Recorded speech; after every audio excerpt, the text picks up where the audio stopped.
unaydi olingizni. Lo'lini musulmon emasda bo'lmaydi. Ha, yo'q, lo'lini unadi bo'lmaydi. O bizda o'zbeklardan yaxshi namozxonlar bor ular ichida. Dildan chiqarib bergani ma'qul deb bilamiz-da endi. Ha, yo'q, to'g'rimi-da. Odam birovga mol beray turganda tiybi nafsdan berishligi shart. Halol bo'lishligi uchun.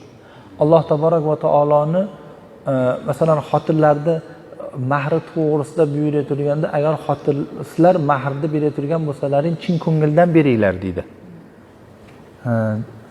Endi demak bir kishini, bir musulmonni moli ikkinchi bir musulmonga chin ko'ngildan bermasa halol bo'lmaydi.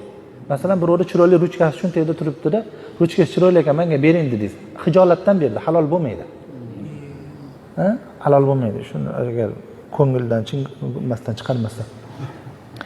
Endi yana bitta narsa borki, obro'ni himoya qilishlik uchun berilgan narsa ham sadaqa bo'ladi. Ko'rdingizki, haligi gadoy og'zida nosi bo'lsa bermasa tupurib yuboradigan gadoy bo'lsa agar obro'ni himoya qilishlik uchun berasiz. Lekin bir odamni bildingizki, bir kunlik yeydigan moli bor. Ko'rib turibsiz, ahvoldan cho'ntagida puli turibdi.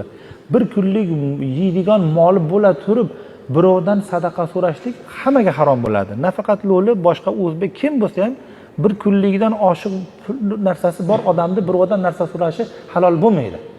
Endi shunaqangi holatda turib gadoylik qilib turgan bo'lsa, bizni pul berishimiz uni haromiga yordamchilik bo'ladi. O'shaning uchun masalan aytish kerakki, shu bahona bilan masala ham bilib oladi. Sen bir kunlik ovqating bormi deyish kerak. Hozir sana halol bo'lmaydi so'rashsanga deyish kerak. Endi u Xudoning yo'lida aytdi-da. Agar Xudoning yo'lida degan narsani bilsa, masalan bir kundan oshiq pul bo'lsa narsa so'ramasdi u.